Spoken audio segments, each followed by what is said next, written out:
Hello, Mark. Here is your sewer scope from today's, well, not today's inspection. That's what I usually say in these situations, but the follow-up, me picking up your radon monitor. We're dropping down into white PVC polyvinyl chloride pipe.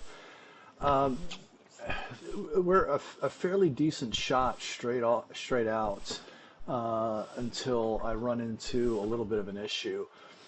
Uh, That's an inlet coming up here on your left. That's going to be an inlet from the, probably from the basement bathroom. That's where I was putting some water in the pipe. You'll notice that the water changes direction or orientation in the pipe. That's actually obviously the bottom of the pipe. We're not defying gravity or anything like that. I'm not using, there's the inlet on your left. I'm not using a self-leveling head, so wherever the water is, that's obviously the bottom of the pipe. Fairly clean, good connections all the way out.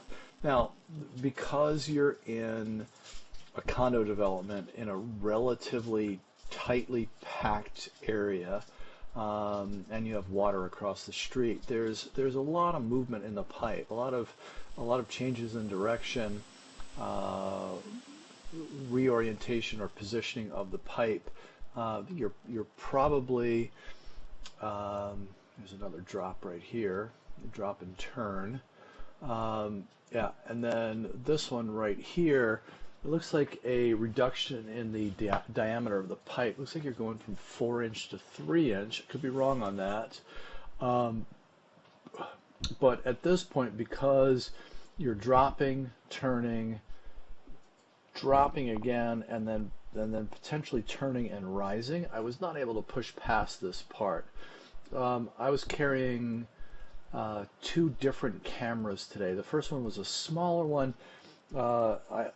In a situation like this, where it's a relatively newer place, I'll start out with this camera just because it's lighter and easier to use, but the cable is much thinner in diameter.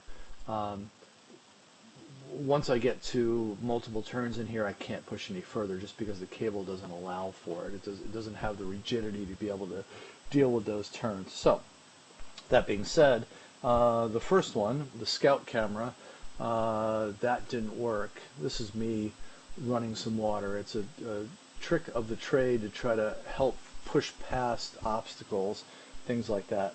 Ultimately, this didn't work in any of the attempts that I tried.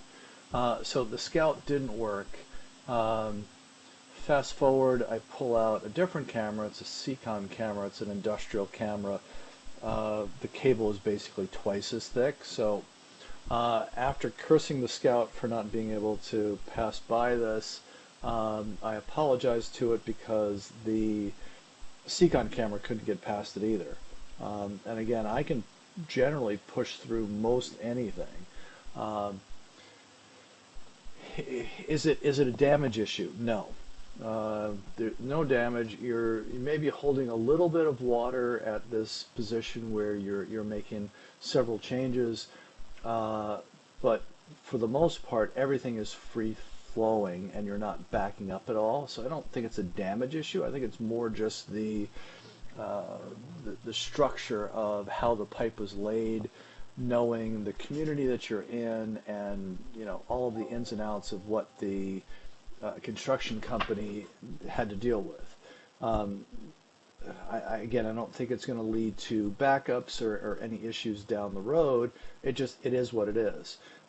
That being said, 75 feet out, I would say that we're probably relatively close to finding the connection to the city pipe. At some point during this video, I almost thought that I saw the drop down to the city connection, but I can't. I mean, that's just an assumption. I can't guarantee that. But everything looked relatively good throughout. But again, I just couldn't pass this section. I don't know. I mean, normally in a situation where when I run into problems, I recommend cleaning of a pipe, especially if it's cast iron or clay, and then reevaluation. To be honest with you, I don't think anybody could push past this. It just is what it is. Just the the number of turns on here. So please reach out to me with questions or concerns. All in all, I think it's a good pipe.